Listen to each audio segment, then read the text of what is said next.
Welcome to Get Ripped Collectibles. Gator Dave, how we doing this week, sir? We are doing well, Mike. How you doing? Good, man. Final show of the season. Hate to It say it. is. It is. Man, I hate to see it being here, man. Uh, College football season winding down. It just breaks my heart, man. Breaks my heart. We gotta wrap things up tonight. But we're gonna have a little fun. Should see how we do. I've got what I'm calling, Mike, the ultimate bowl game betting nugget that I'm going to release Mm. here in just a couple of minutes, Mike. That I think everyone's going to like. I think it's going to get people running to the window. So pretty excited about that. And One obviously, one more one more time. What is it called? the ultimate bowl game betting nugget. Okay, got it. Ultimate bowl game betting nugget. Love it. Yes, yeah. Because here's the thing, Mike. So these bowl games they're out of control, right? I mean, you've got all these people opting in, opting out. You don't know who's playing. Um, it's crazy. It's almost like you flipping a coin might be the best thing to do. But you know how I am. I like the analytics. I like looking at numbers and stats and things like that. So I did a little digging, Mike, and I've come up with that ultimate bowl game betting nugget. And here it is, Mike. We're going to look at, I went back and looked at last season's bowl games. Okay. And what I found out of 42 games, the favorite covered the spread only 37% of the time, Mike. Mm. 37% of the time, the favorite covered the spread. Yeah, I Okay. don't love that. And jumping on that, the favorite lost 47% of the time. So what does that tell you, Mike? Those favorites aren't Vegas ain't picking things right. And to top it all off, to kind of put my theory, my ultimate bowl game betting nugget to a test, Mike, we've had 8 games so far in the bowl season, right? Mike, do you know that only 3 of the 8 did the favorite cover the spread? And Mike, that's 37%. Not great. There goes the ultimate bowl game betting nugget. Mike, if you just bet, That's that Memphis math, baby, coming it coming is through in the Memphis clutch math. here. It's Memphis We math. love it. You just went and bet against the spread on all of them. What's that number, Mike? That'd be a 63% win total percentage if you just went and bet that. So Yep. there Every you money. go. Hit the window, folks. That's it. So do not bet with the favorite to cover. All right. Here we go. Here we I go, like Mike. it. You want the first game or you want me to take it, buddy? You got it. Go ahead. All right. So we are starting off on December 28th. We've already gone through the 27th. That is Thursday night. We have the Wasabi Fenway Bowl up in Boston. So we've got SMU and Boston College playing in this game. So obviously the Boston College folks are pretty happy to be playing kind of on their home turf. Now, obviously we could be looking at a little weather issues, right? A little chilly, but SMU's used to that. There, it's not a big deal for them. What we've got here is SMU coming in this game at 11-2. Boston College squeaking in at 6-6 to make that bowl berth. SMU won their last 5. They beat Tulane to win the AAC. And it sucks they got to go up to the cold to play their bowl game after winning their conference title, but it is what it is. They will be moving, we know, to the ACC next year, right? They're going to be over there with Miami and Boston College. So SMU, like I said, they won the last 5. Boston College has lost their last 3 games. They lost to Miami, they lost to Pitt, and lost to Virginia Tech. Tidbit of information: the quarterback for SMU is still out. He's going to be out for the rest of the season. Preston Stoney did a really good job for him. However, if you got a chance to watch that game, which I did, this Kevin Jennings kid was badass against Tulane. He was a freaking freak, man. He played quite well. I don't think they're losing a lot there. Your boy Rhett Lashley got a multi-year extension to his contract, so he's going to be coming back. SMU not losing players. BC, they've got running back. Garwo is in a transfer portal.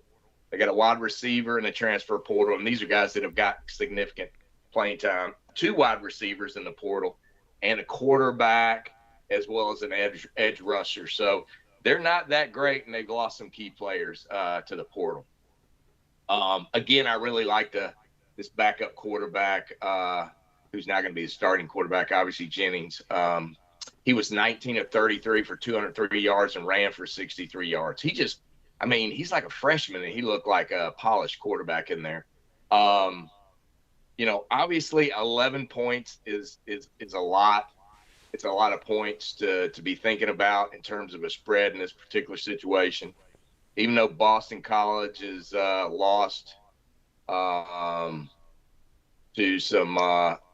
a number of ACC schools, I'm thinking that Boston College scores in the 20s, SMU's in the 30s. The over-under in this game is 50.5, Mike. So I think this one's going to go over the 50.5. That's where I'm going to go with this game. Just that 11 points scares me a little bit, but I think SMU's definitely going to win the game. But I'm going to take the over in this one. Yeah, I like that pick. I do think that SMU's defense is a little underrated. Everybody focused on their offense this year because by halftime, they put up 40 on a couple of teams. I think this one's going to go similarly, so I think the over is a good route here. Look, 50 points is nothing for SMU. Just like what I just said, they might put it up by halftime. BC's got they've got a couple good guys on BC on both sides of the ball, but they're going to be hitting the transfer portal, a couple opt-outs. I'd be real surprised if BC ultimately competes in this game, just to be honest. I think Rhett Lashley is on a mission. Like you said, transitioning to the ACC, they want to put a stamp on this year. They're already conference champions.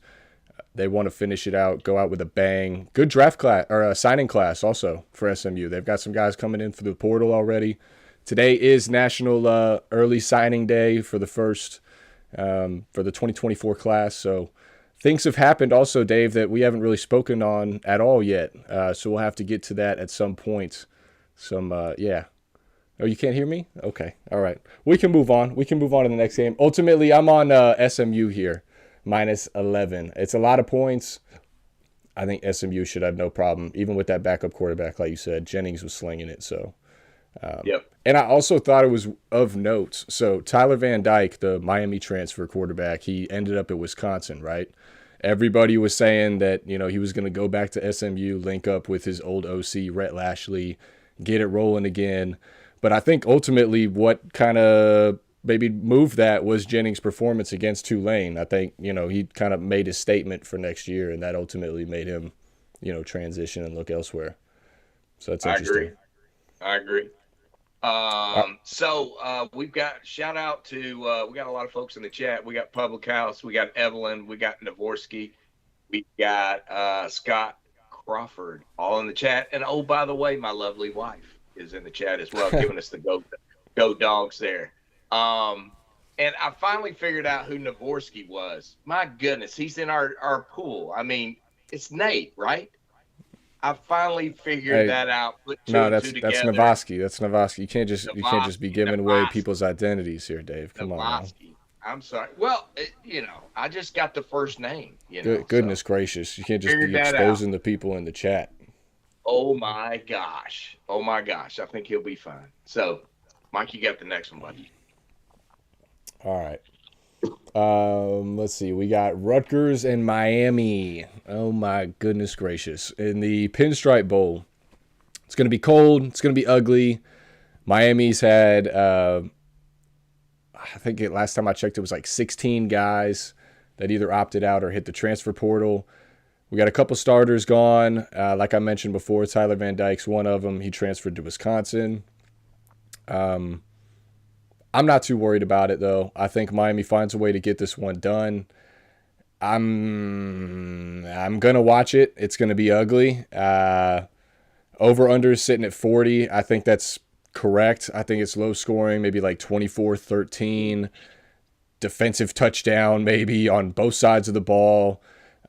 Something of note, Greg Schiano, Rutgers head coach, was actually the guy that gave Mario Cristobal his first job as a grad assistant back in the day at Miami.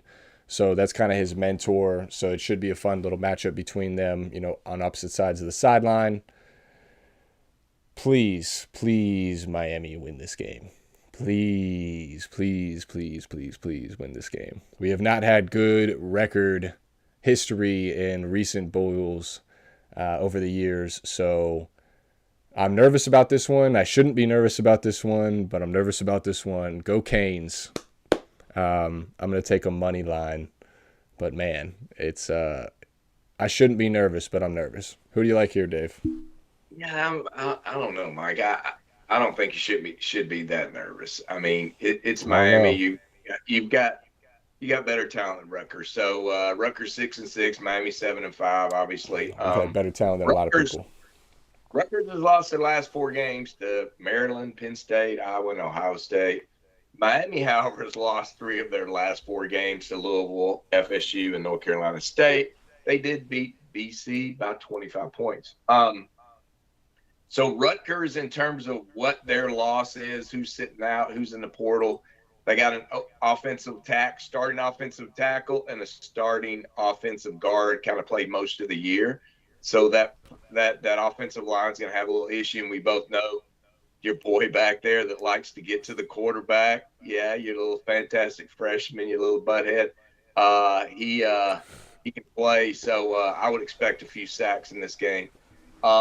Miami does have a number of opt-outs and transfer portal guys. Obviously, Van Dyke's the big one, and you're going to be down to your boy Ja'Cory Brown, who we'll see. Ja'Cory Brown. We'll see how he performs in this game. Is he going to be your starter next year? No. Mike? Who's going to be your starter next year? Fingers crossed, Cam Ward. Oh, yeah. Okay. All right. That's what we're hoping for. Gotcha. Cam Ward, Will Howard, KJ Jefferson. If we land one of those 3, I'm feeling good. You're not going to get Howard because he's going to USC. You don't want KJ Jefferson. You just don't. You don't want him. You just hope for Cam Ward. No, I mean, I'm all in on Cam Ward, but I'm just saying one of those 3, we can do something with. KJ Jefferson is nice. He's had a rough year or 2 lately because of injuries and just, whatever. But I wouldn't be happy with him. You can do better. All right. With that, I think if KJ went from the SEC to the ACC, I think it would be like a skip in the park. So I think he would. Yeah, I think he would be able to find some success. It is. It's like going from AAA to single A. So, all right. So let's keep going here, buddy. Okay. Let's see. Rutgers. Here, the thing about Rutgers, they don't make a lot of mistakes. They're good on special teams. They're good in the red zone. However, we know Miami's got better talent. So, bottom line, even with those guys that aren't going to be in there, and I'm quite concerned about the Rutgers quarterback's ability to stay afloat back there. So, I don't feel Scarlet Knights have enough to make it in this one. So I'm going with your Canes and the money line, Mike, and I think they'll win by more than 1. I think you got a chance to win by a touchdown or maybe even 10. Hey, I appreciate that. Give me the Canes in this one, buddy. All right on. Real quick, I just want to say, everybody that's watching, jumping in the chat, we appreciate it. Please like, comment, subscribe. Really helps us out, and we'd love to hear from you. again, thank you for watching. It's been a fun year. This is the last show, so we got to make it a good one here. All right, next game here, Dave. You got NC State and Kansas State, couple ranked opponents. So it might be our first one, actually, back to back. This is on Thursday the 28th. It is the Pop-Tarts Bowl, Mike. The Pop-Tarts. Got a lot of people out there like them Pop-Tarts. So do they give free Pop-Tarts away? They at give that bowl those game? things, those little the little baby Pop-Tarts that you get a package or two, as you go in. Yeah. So you might want to go down to Orlando to the dive in the old Citrus Bowl hell place that terrible field. Terrible field. Oh, it's garbage. I hate that place. All right. NC State is 9-3. They've kind of done well latter part of the season. KSU is 8-4. NC State won their last 5 games, Mike. They beat North Carolina by 19. They beat Virginia Tech. They beat Wake. They beat Miami. And they beat Clemson. Quite impressive. And the last 3 games, they played with Armstrong at quarterback, which is important to think about because he's going to be the quarterback because Morris is in the portal.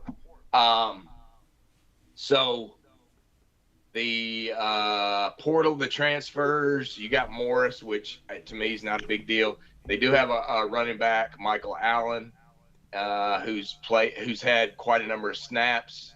They got wide receiver Porter Rooks, who's played a starter almost the whole year. Another wide receiver in Terrell Timmons, who's not going to be in the game as well.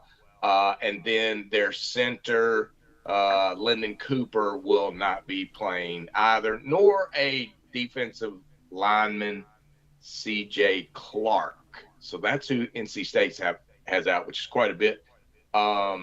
We said Armstrong's going to be the quarterback. Peyton Wilson, their star linebacker, is going to play in the game. He's declaring for the draft, but he's playing. Now, we look on the other side of the ball at K-State. Wide receiver Brooks, starting wide receiver, opted out. Will Howard, their quarterback, big loss, opted out. Backup quarterback, opted out. Starting running back, Trayshawn Ward, in the portal. Backup running back, Fries, in the portal.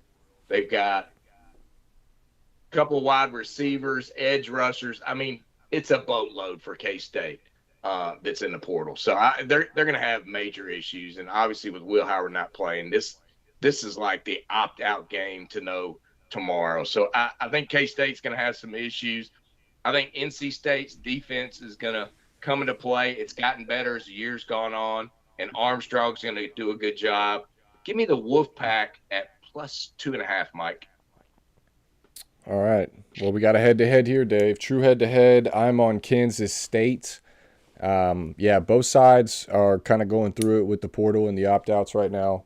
C.J. Clark, like you mentioned, for NC State, the D lineman, he committed to Miami. So we'll be getting him. He's a force, so I'm excited about that.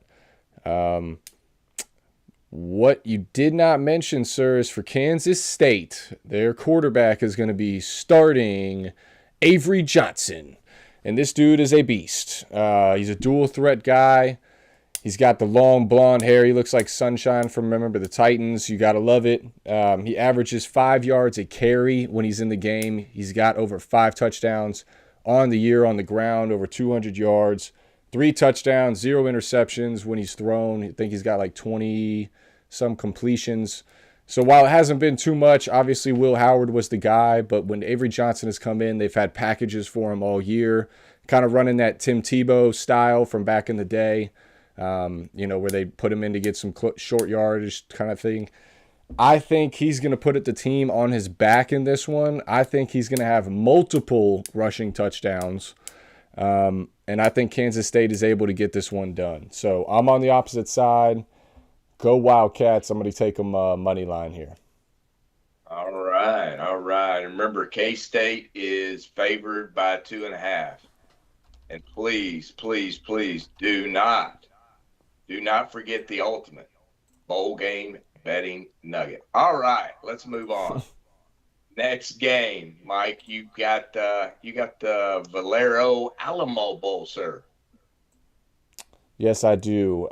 So this one I kind of went back and forth with a little bit, but ultimately it's just too many pieces flying in and out of Oklahoma. They've had a ton of guys hit the portal on them so far. Offseason's just really getting started too. When I say that, I'm talking. Now, granted, this is for next year, so some of these guys are still playing, but moving forward for Oklahoma next year, going into the SEC, new offensive coordinator, new starting quarterback, entirely new starting offensive line. All 5 offensive linemen are gone from Oklahoma after this year. 4 of them are going to the draft. 1 hit the portal. So that's something to note. I mean, just like what we've talked about with Florida next year with that rough schedule, Oklahoma is going to be going through the same thing. It's going to be a rough welcome to the SEC next year. I think, unfortunately for them, they're looking ahead a little bit, and they're kind of looking at Arizona like this is Arizona of old, and they're kind of just going to cakewalk to it. Dylan Gabriel is not going to go for Oklahoma. Obviously, he transferred to Oregon. I think that's an absolute major loss for this offense. You look at when he's not been on the field for this Oklahoma team since he's been there, and they're a completely different team on offense. Defense is still trash under Venerables. I mean, he's probably got 1 more year at Oklahoma to get it right, and then they're going to be talking about moving on from him. Jed Fish, baby. Jed Fish with this Arizona Wildcat offense. They're going to get it done. Arizona, money line. Make it happen here. Jed Fish, Florida coach in 2024. 2025. All right, let's Jed not Fish, get ahead Florida of ourselves. Coach. All right. So Mike again likes another favorite. So here's what we got: Arizona 9-3 in that Pac-12 out there. OU 10-2. Arizona won its last 5 games, big wins over Utah, UCLA, and Oregon State. OU won its last over over the lower level, that second tier of Big 12 schools. They did lose to Oklahoma State, and they lost to Kansas. Like Mike said, Dylan Gabriel not being in the game is going to be huge. They're not going to have one of the running backs, Tyree Walker, and then safety Lawrence is going to be out. Jackson Arnold's going to be the quarterback. That's the reason, one of the big reasons why obviously Dylan Gabriel's leaving. He's probably chasing a bag as well. But this guy is supposed to be the real deal. He's had his sit-out time this year, played sparingly, but they're going to turn it up on him this time. So he's going to be rolling. Arizona's got starting left tackle would be out of the game as well. All the money right now is on Arizona, surprisingly, right? Because they're the favorite.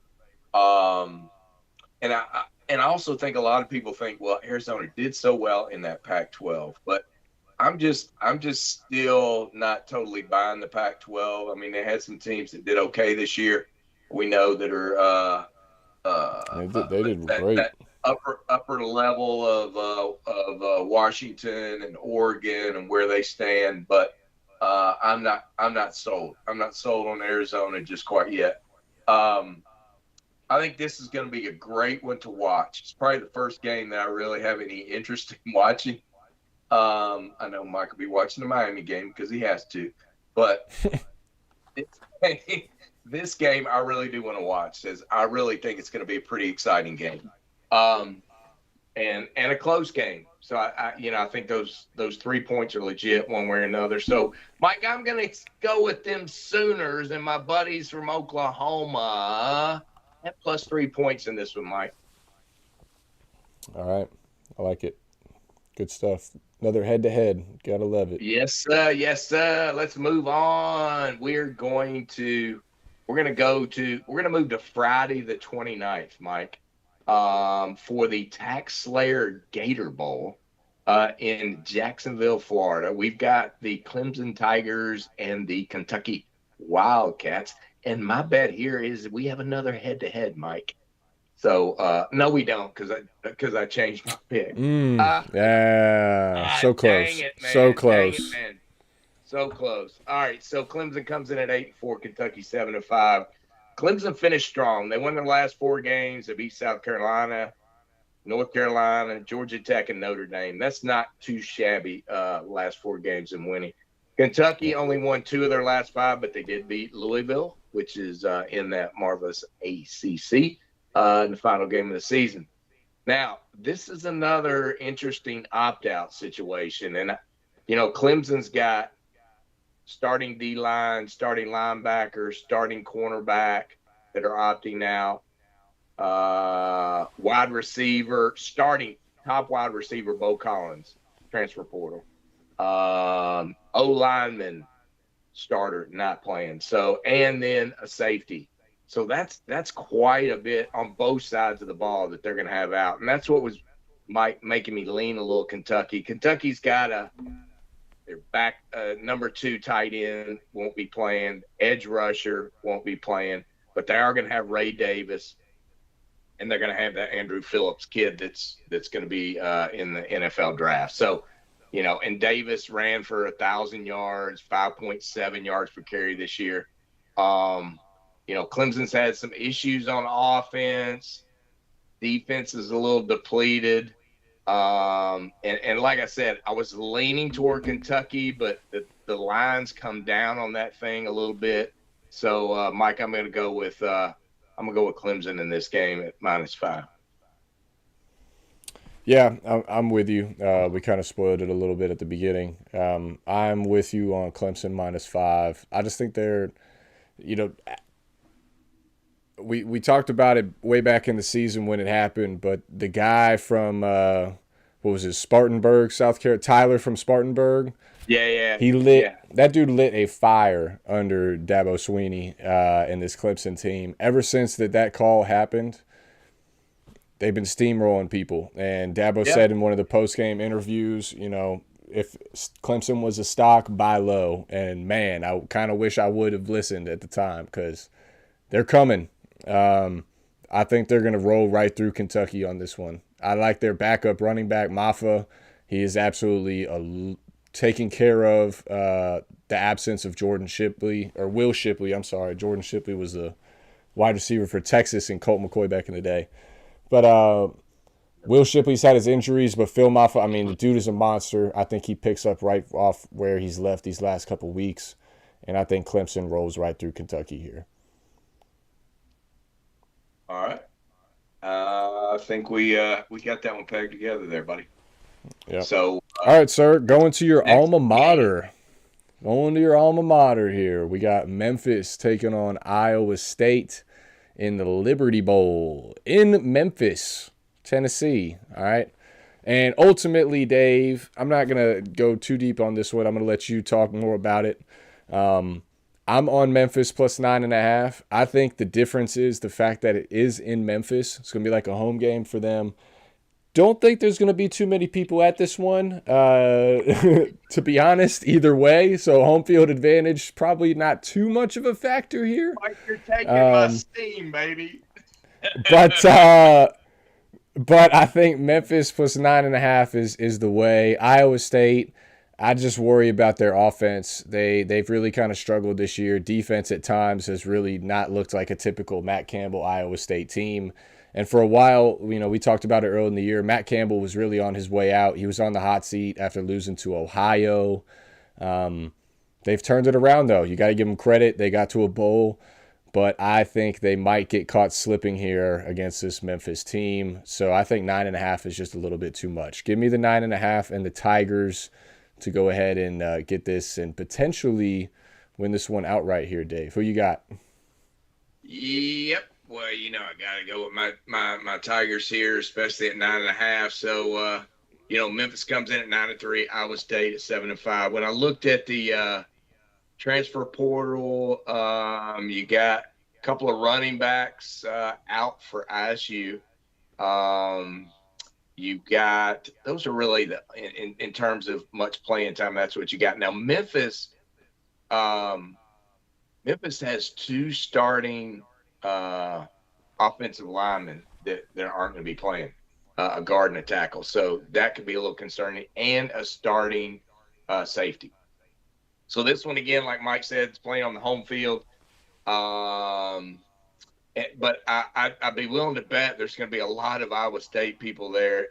Memphis has an issue, and the reason Memphis is still just a group of five school and can't be a power five school is they really don't support their team. And, I've got a lot of friends that support the team, but the city does not support the team, unfortunately. So Mike's right. If that thing's 70% full, it's a great night in the Liberty Bowl. All the money right now is on Iowa State, Mike, but hey, we're going with Dave's nugget here in this particular game for sure.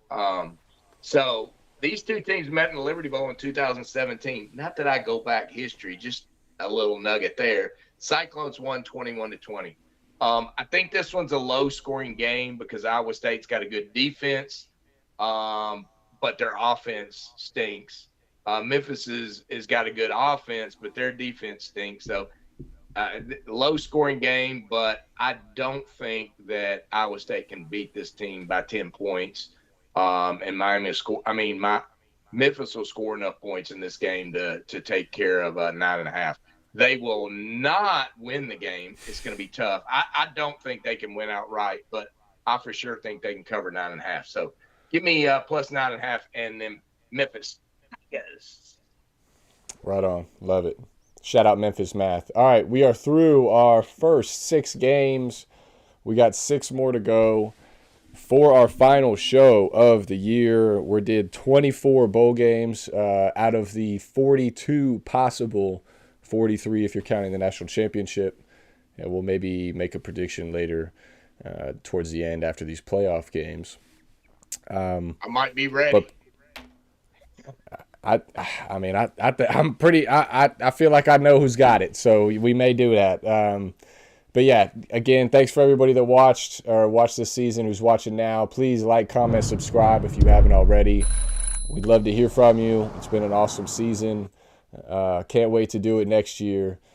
Moving on to Game 7 here. So we are finally getting into, we got kind of the clutter out of the way here. We're kind of getting into the good stuff here now. These potential playoff teams that, just barely missed the cut.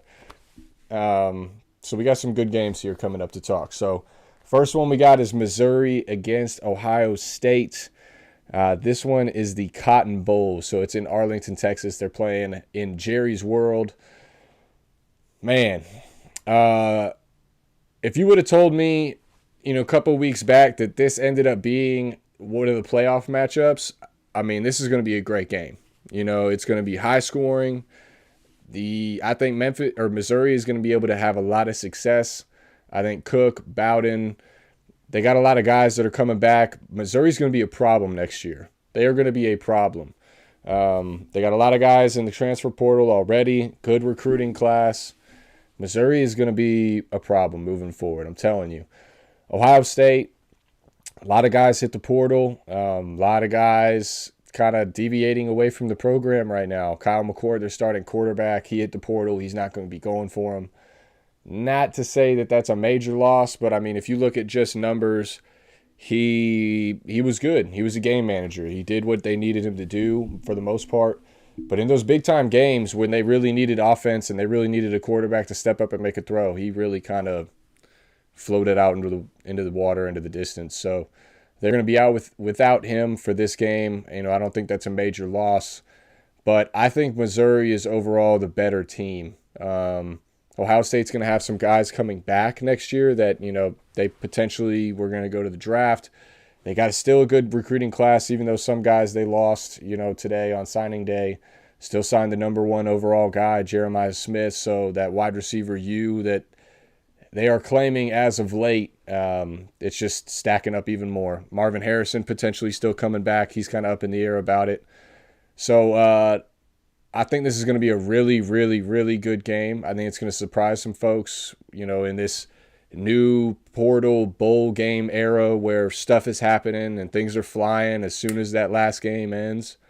But give me the Tigers and Drinkwitz to get it done here against Ryan Day and the Buckeyes. What say you, Dave? Well, Dave's going with his nugget on this one, Mike, with Missouri being favored Oh. by one. So, Mm. I mean, I agree with most everything you said, but when it comes, if I could go off track a little bit, my thought still Yep. remains that Ohio State has the better roster, even with guys that aren't going to be Oh yeah, playing. absolutely. 4 stars, Um, 5 stars, everywhere. without a doubt, not even close. And I think, and I'm not one to give it the old mental rah rah crap, but in this situation, I think Drinkwitz is, you guys can do it, blah blah blah. I think he's filling them full of it because I think they're going to be a little bit short in terms of the talent in this particular game. Now, you know, Ohio State's going to have to, suck it up with Devin Brown, being the quarterback, and we'll see how that Oh goes. yeah, But that's it's terrible. Another top-rated recruit. It's five awful. star quarterback coming in, I mean, it's going to be tough, but Yeah, it's going to be that brutal. same similar situation we talked about with Oklahoma, right? But Kyle McCord wasn't that good, I mean, McCord and McCarthy at Michigan, they're just not. And the kid at Penn State, don't get me talking about those Big Ten quarterbacks. The ones that were coming, well, they're not really coming now because they're going to the NFL. The ones from the Pac-12 are better than these three dipshits. I Right. mean, they're just not. They just weren't that good. So, but hopefully this Devin Brown is a little bit better. I think if he does okay, and we look at the talent that they've got on that team, I think I think it's going to be enough to win the game. I mean, this thing's basically a pick 'em at this point.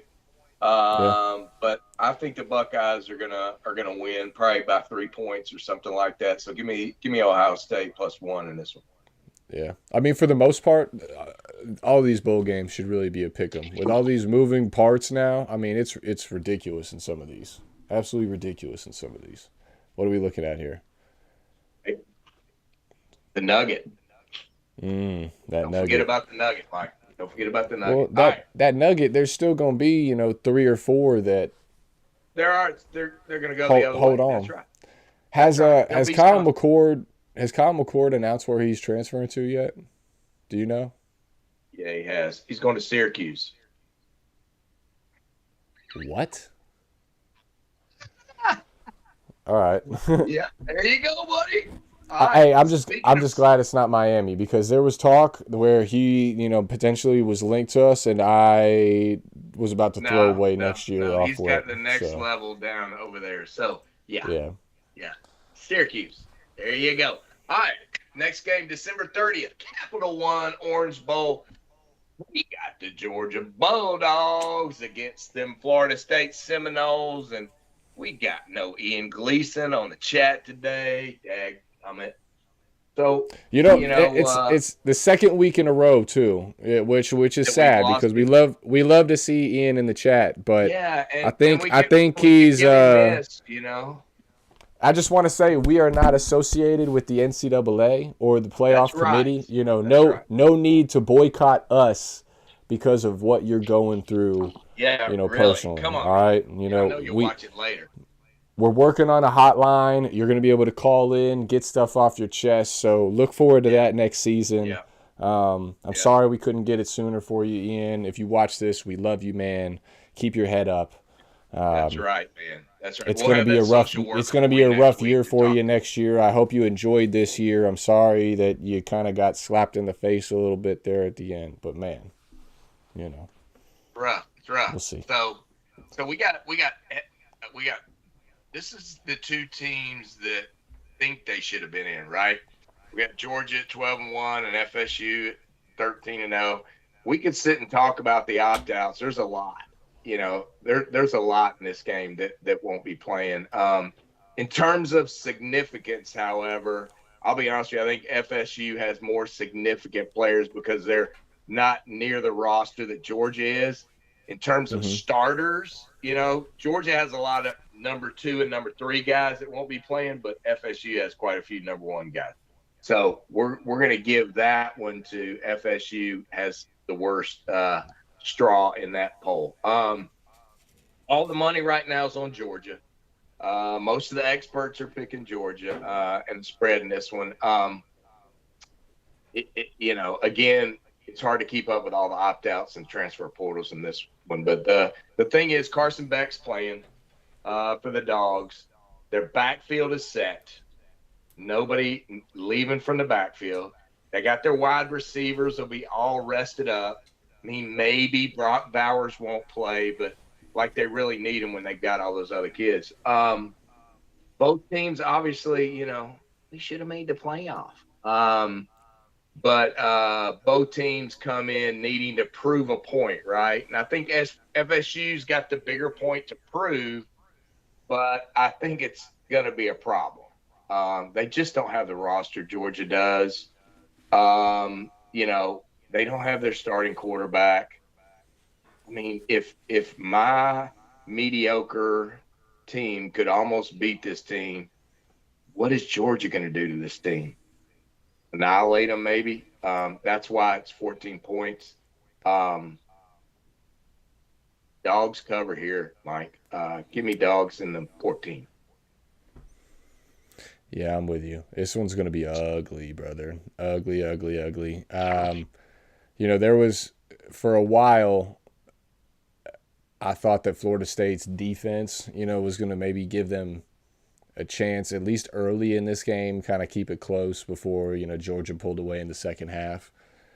But there's been a lot of guys that have now hit the transfer portal for the Noles lately due to NIL issues. So, talking, starting guys. Starting running back, he's going to the draft. Starting defensive end, Patrick Payton, he hit the portal. Starting defensive lineman, Joshua Farmer, he's supposed to hit the portal. These are major, major key guys for this Florida State team. And you look at the opt-outs, too, of guys that are not playing going to the draft, like I mentioned, Trey Benson, other guys, Johnny Wilson. Yeah.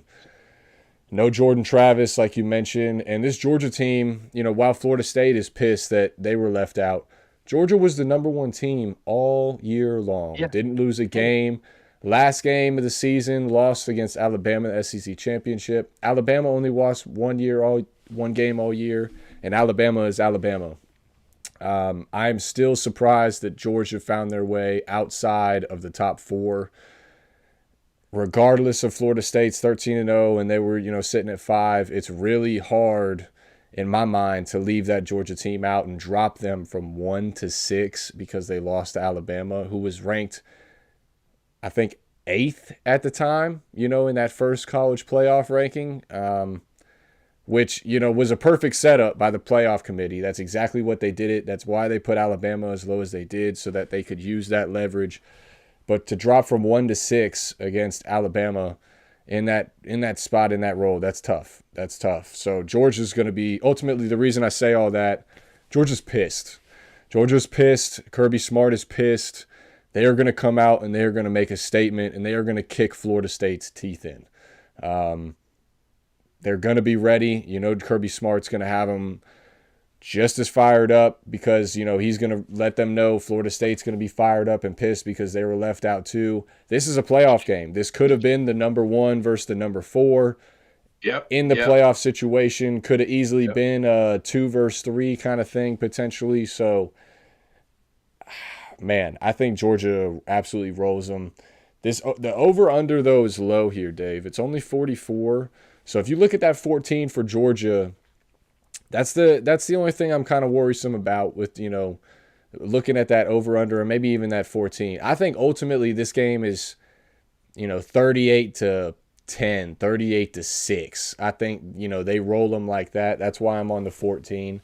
But something to note is that over-under at 44. That's pretty low. If Florida State is able to find any offense, at all in this game, I just don't think it's going to happen. I just don't think. I'm trying to give them the benefit of the doubt, but it's there's tough. No way it really they score over. They score that Florida State scores over 14 points. It's just not going to happen with that kid. Yeah, it's just not. It's not going to happen. And no rough. Benson. No Johnny Wilson. I mean, and one you missed, Mike, was Jaheim Bell, the starting tight end. Nope. So now, really, you're hanging on to Jared Verse and Keon Coleman, and I'll bet you money one, if not both of those guys sit out, and they're freaking toast. That line will jump if those two guys go. So, because Yeah. we still got 10 days till that game. So get your Yep. bets in now while it's 14, because if Verse and Coleman sit out, this thing's going to jump up to 17, 20 points. I Because agree. that's all I that's all agree. Florida State has, you know. I agree. So Yep. sorry, Ian, you should be on. All right, Mike, let's roll to this next little wimpy game stuck in here on for the Barstool Sports Arizona Bowl. What you got? Yeah, this is the last of the Wimpies. So we apologize that we snuck this one in there right in the middle of these other beefier ones. But yeah, Toledo, Wyoming. I'm gonna keep it short. I'm gonna keep it sweet. I'm on Wyoming here. I think they have had a decent year this year. They've definitely surprised us. I know that for a fact. The only thing that's the issue here with Wyoming is they are really a different team when not playing in Wyoming.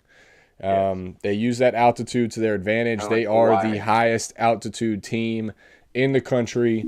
So it's tough for teams to go in there and kind of catch their breath, full fourth quarters. That's kind of where Wyoming was able to slip or catch a couple teams slipping, such as Texas Tech earlier in the year when Texas Tech went to visit them. This one, though, is in Arizona. It's in Tucson. I'm still on Wyoming. Toledo has had a lot of transfers, including their quarterback, who's ultimately not going, and that's the key here for me. I think Wyoming is going to come in. They're going to be determined to win this one because they don't have as many transfers. It's more of a tight-knit type of group. Toledo, a lot of guys moving, a lot of shifting pieces right now. So that's why I'm with the Cowboys here. Give me the Cowboys minus the 3.5. Also, something to note, this line has really kind of shifted. Toledo was the favorite early on when this first bowl kind of initially dropped. Then these transfers started coming in, and now the line you can see is shifted all the way to Wyoming in this 3.5. So something to note there. When that line shifts that much in that amount of time, it's always something to kind of pay attention to. Who you got here, Dave? All right, Mike. So I'm gonna probably be with you on this one. Toledo's 11-2 though. Wyoming 8-4. But Toledo Toledo's has good. lost. MAC champion. Yeah, but they lost 4 of their last 5.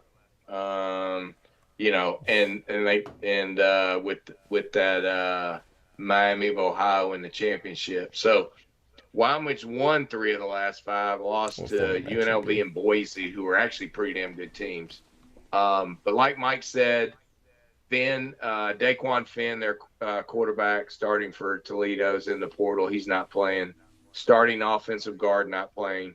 And then they've got a cornerback, Mitchell, who's is going to be in the NFL. He's not playing. So I think that's gonna kill these guys. And I'm with you. Wyoming's only missing. They got a cornerback that won't be in the bowl game. That's all they're losing out on in this situation. Toledo's only 5-7 against the spread, so that kind of pushes me a little bit. They do have their running back Penny Boone, who rushed for 1,400 yards and 15 touchdowns, which is something of note. However, Wyoming's got a decent defense. For Mountain West team, they're ranked 50th, which isn't too bad. Force a lot of turnovers, 21 turnovers they force this year, which is like 21st in the nation. So I'm going with Wyoming too, Mike, and at the minus 3.5 points here. I like it. Well, we got All right, we got a moving couple. on here. We got some more folks in, Mike. We got Devontae Dewar is back, as well as Black Ops Squishy is hooked up too. So we going. All right. Next game, we're moving to the New Year's game, January 1st on Monday.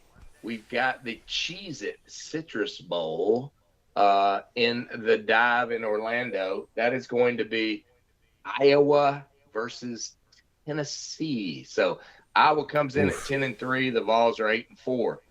Iowa's won 4 of the last 5. The only loss in that time was to Michigan, 26-0. Tennessee's won 3 of the last 5 losses to UGA and Missouri, which is really the number 2 and number 3 team in the SEC. Iowa transfer portal, not a lot of significance. They got a wide receiver, Deontay Vines, that's out. Tennessee portal, we got edge rusher Barron out, pretty big guy. Cornerback Slaughter out, and Tamara McDonald safety. That's what they've got out. So that's pretty much the opt-outs and transfer portals for those teams. The Vols are ranked 40th in FBS and scoring at 31 points a game. I'm talking about that for a reason. They're 40th on defense, giving up 22 a game. Iowa averages 16 points a game, Mike. We know that. They're just a arsenal when it comes to offense, right?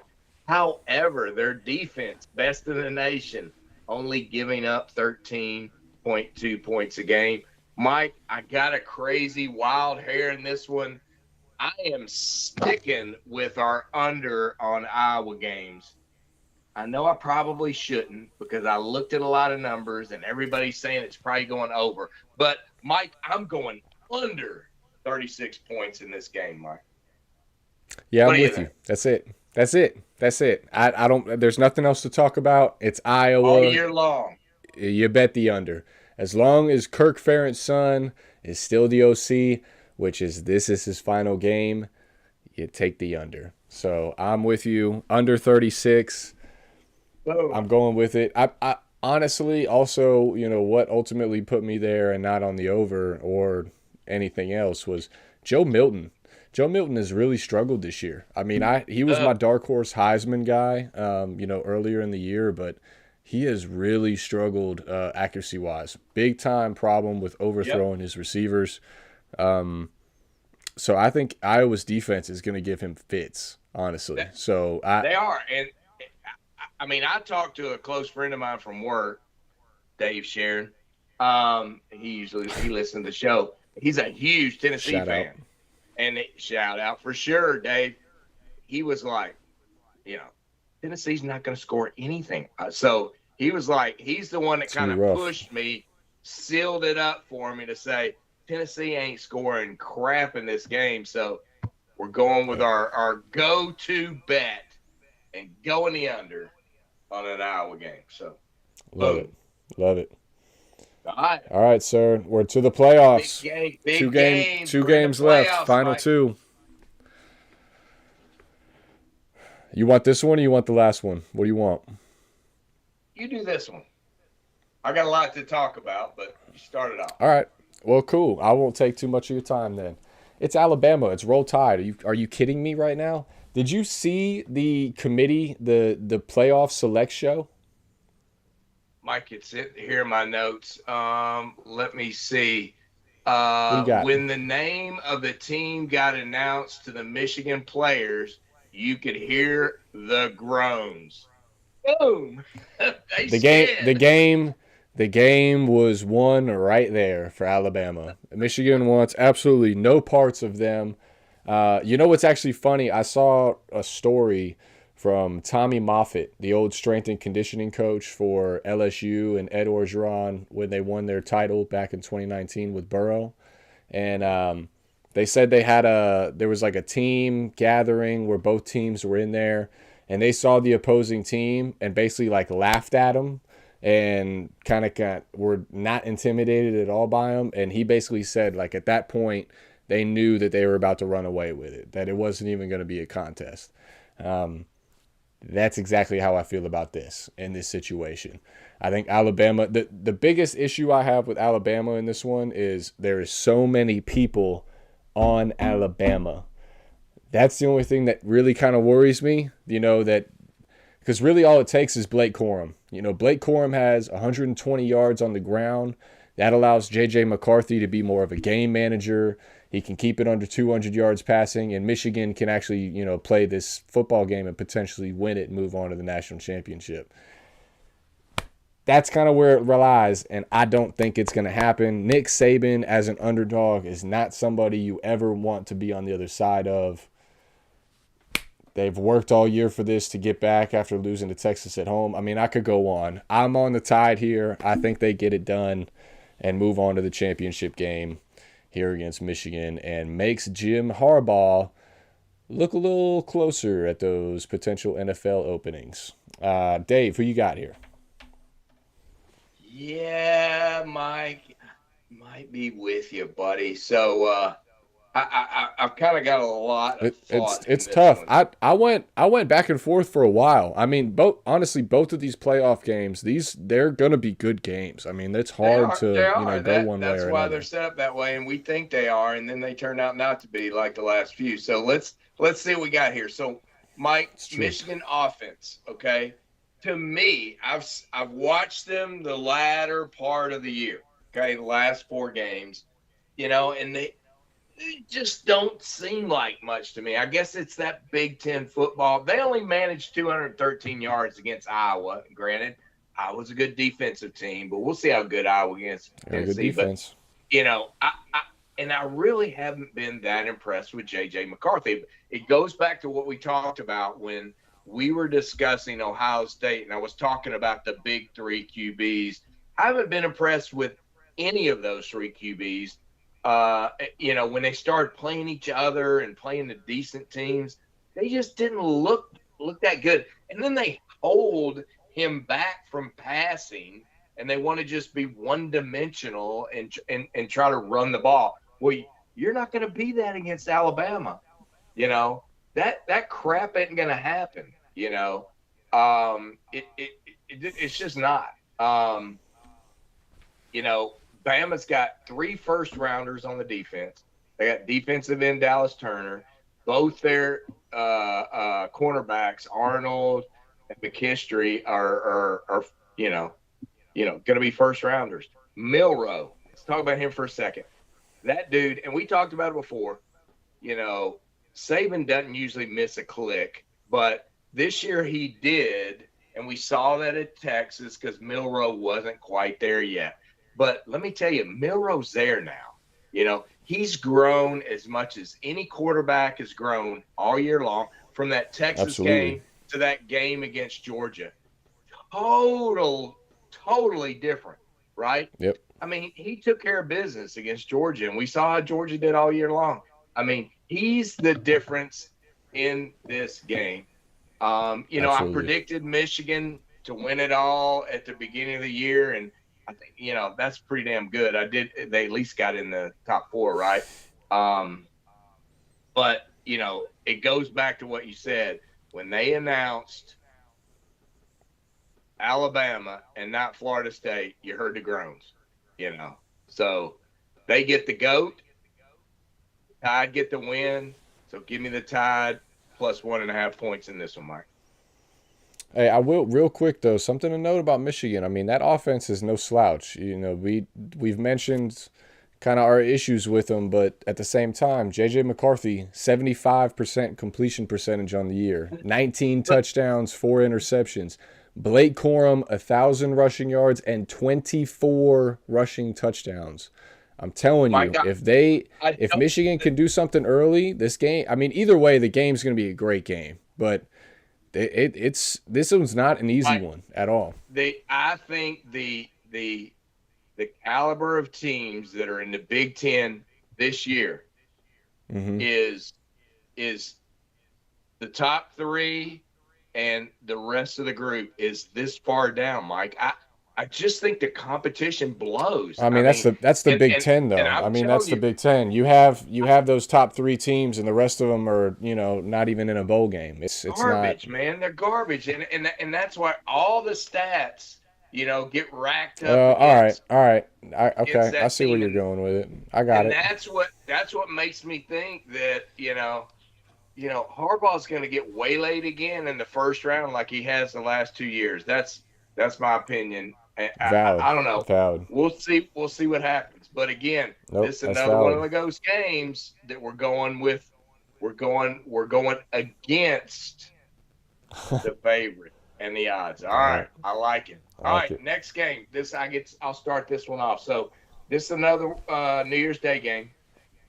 We got the All-State Sugar Bowl and the college football playoff semifinal. We have the Texas Longhorns against the Washington Huskies. This one played in Nolens, Louisiana. Texas comes in at 12-1. Washington undefeated.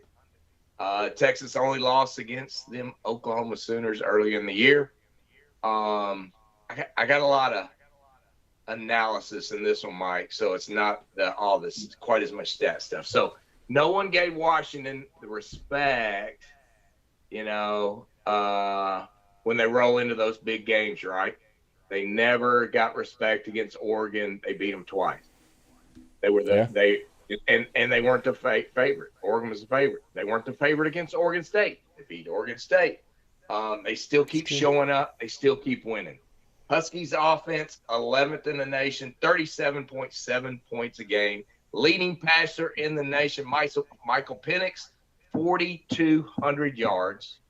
Leading receiver, Rome Adusi, 1,428 yards. Okay. They have 7 of their last games, however. 7 of their last games, they only won by 1 score, Mike. Tight. Washington defense has been prone at times to getting a little bit of a trouble. They're shaky. And I think they're going to have trouble with the Texas receivers, Mr. Worth and Mitchell. I think it's going to be a problem for them. Texas offense been on fire lately. They put up 57 against Texas Tech, 49 against Oklahoma State in the title game. And I think they could have scored more. I think they held back a little bit. Yours has been kicking ass since his injury. They lost their quarterback Brooks, and now C.J. Baxter, freshman, comes in kicking ass. Texas is too tough.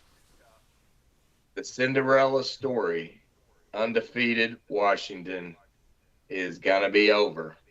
They've had too many close calls. It's big boy football. Hook 'em horns. Texas covers at 4 points. What you think? I think you could be onto something here, but I just couldn't figure it out.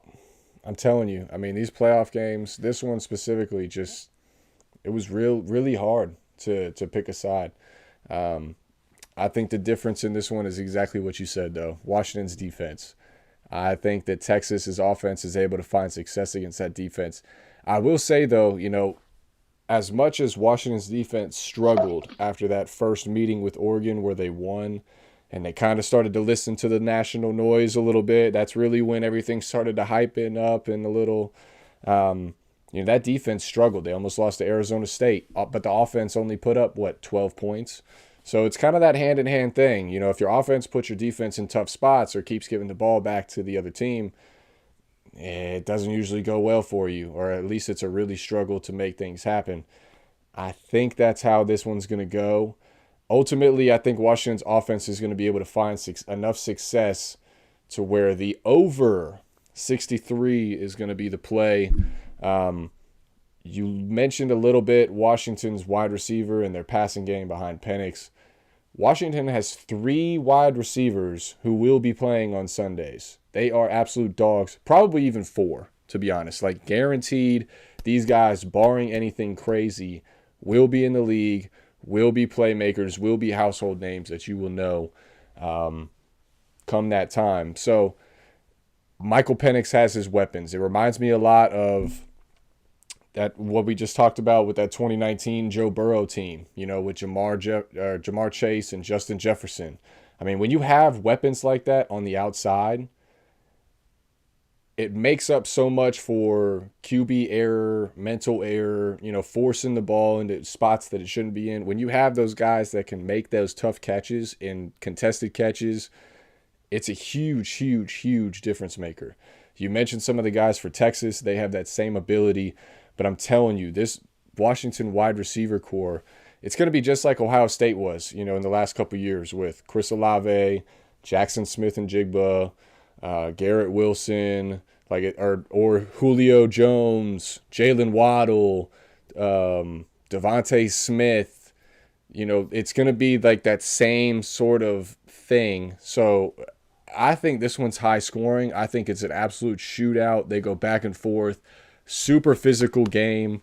And I think because it's a physical game and back and forth, ultimately it costs them the winner of this game in the championship against Alabama, and Alabama is the national title winner. You see how I rolled that in there, my prediction, just like that, dude? No suspense, no suspense. Just right to it. Just right to it. Nope, no showmanship, baby. So I kind of like that, But here's something I think that it could quite come into play. I think Texas's defense is underrated. I'm going to put it like that right now. I think they're a little underrated. Oh yeah, absolutely.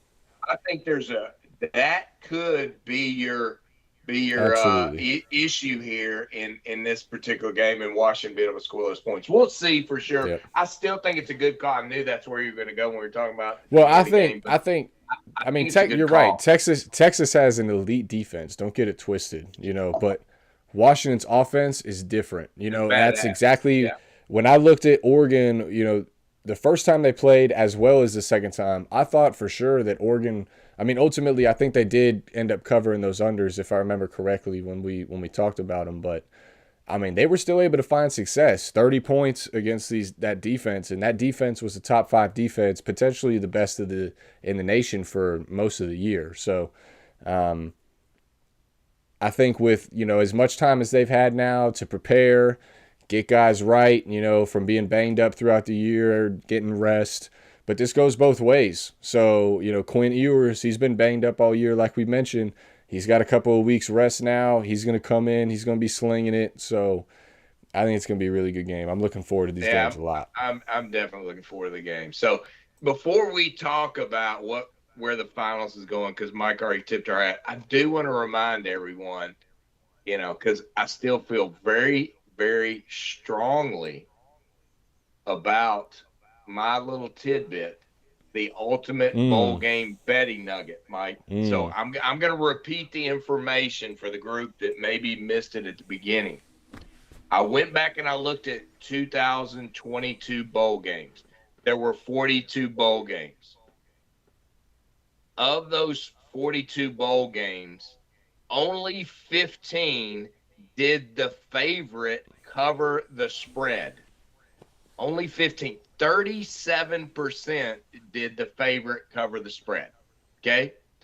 And then I dug in, and you look at, did the favorite win or lose? Only 45% of the time did the favorite even win. So favorites just don't look good in last year's bowl games. But then you go, well, it's a new year, right, Dave? There's been 8 bowl games so far this year. Okay? In those 8 games, only 3 of the 8 has the favorite covered the spread. That, again, is 37%. So I'm giving you guys a nugget that I'm looking forward to. Hopefully you can win a couple of bucks. Head up there to North Carolina in the truck tomorrow, whatever you got to do. But I'm anxious to see when we finish this bowl season out, our first, game next year. We'll talk about where this thing ended up in terms of the bowl games, and we can compare 22 to 23. But, that's kind of where it is right now. Little, what I would call the ultimate bowl game betting nugget. All right, Mike. So, who is going to be in the final game And who wins the final game? I don't know, dude. No. We already talked about it. It's Alabama. I'm Pick them. telling you, it's Pick them. Who are the Alabama. two teams? Who are the two teams? Alabama, right? Pick a Mm. team, Mike. Alabama and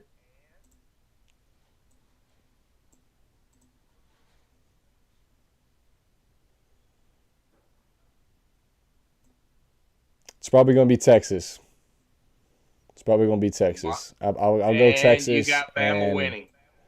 Bama wins. yeah, I think it's the rematch. I think it's the rematch, um, and Alabama Mike, gets it done. stay where you Alabama, I are. mean, Mike, that's a unfortunately good too, call. you gotta think too. Alabama, right? Everybody was thinking they were on their way out after they lose to Texas. There's the crazy people every year, which are in every fan base, it seems, calling for Nick Saban's firing and retirement. He's done. He's washed. And look at him now, right back in the playoff, in a position for another national title. And oh yeah, by the way, they have the number one recruiting class for this year. So if you thought Alabama was done, not so No, much. it Not so ain't much, my happening. friend.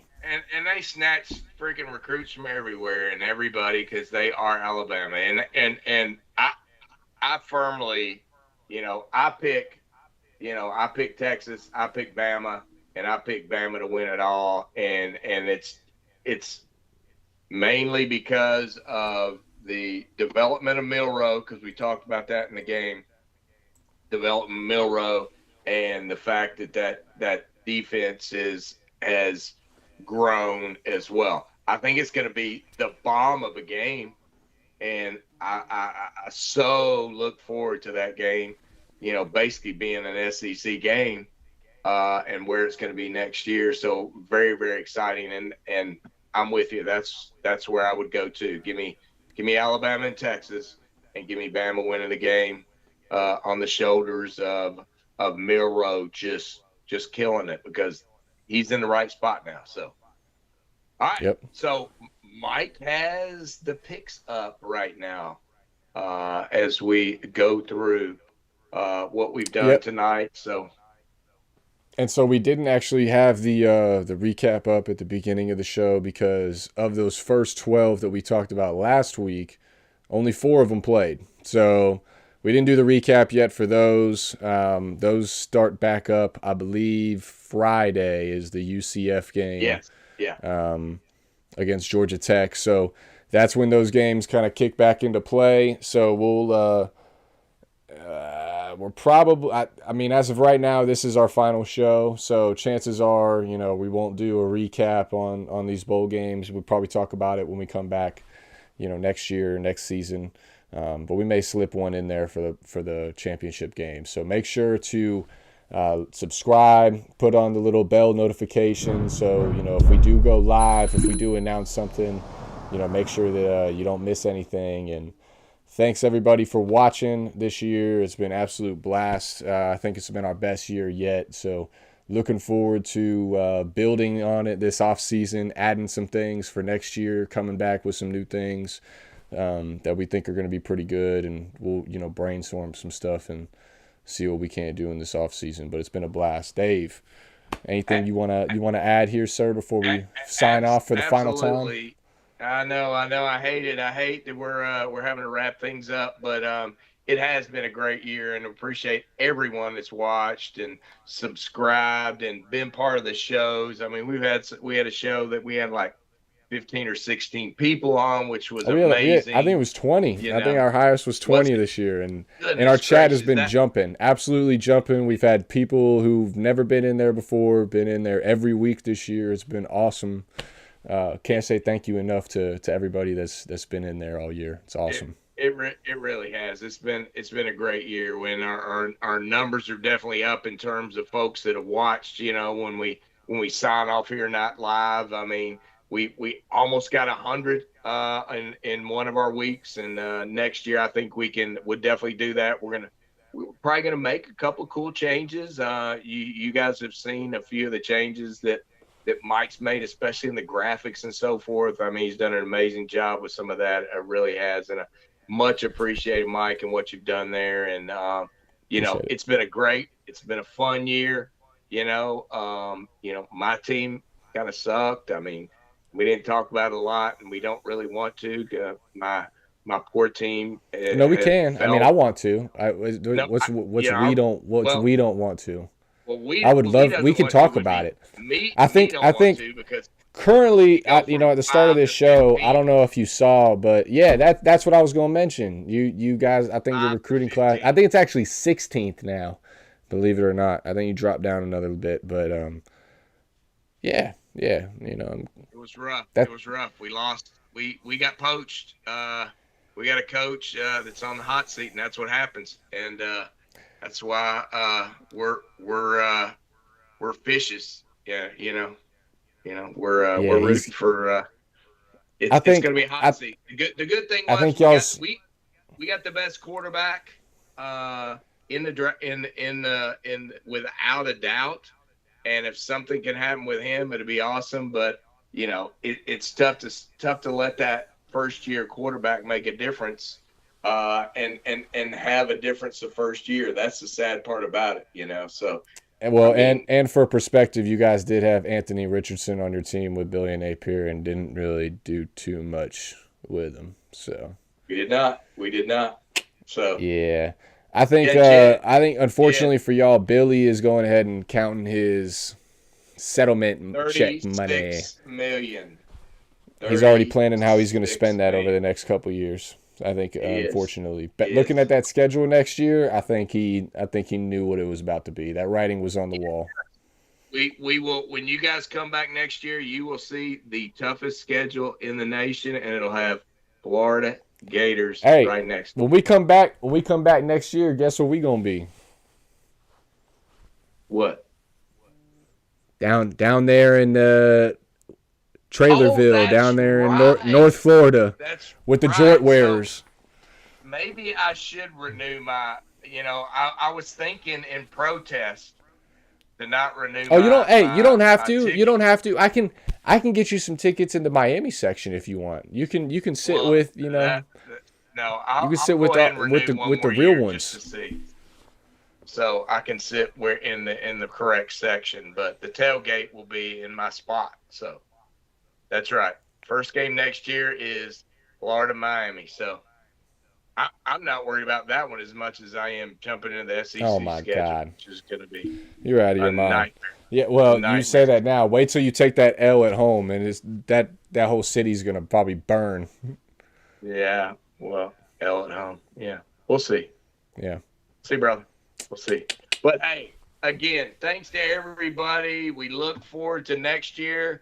Might see some changes. Please, please, please, anybody that is not subscribed, please subscribe so you can be part of where we are now, where we're going down the road, because bigger and better things next year in 2024. And thank you for all the listeners and the subscribers and folks that were involved here. So thank you so much, and go Gators.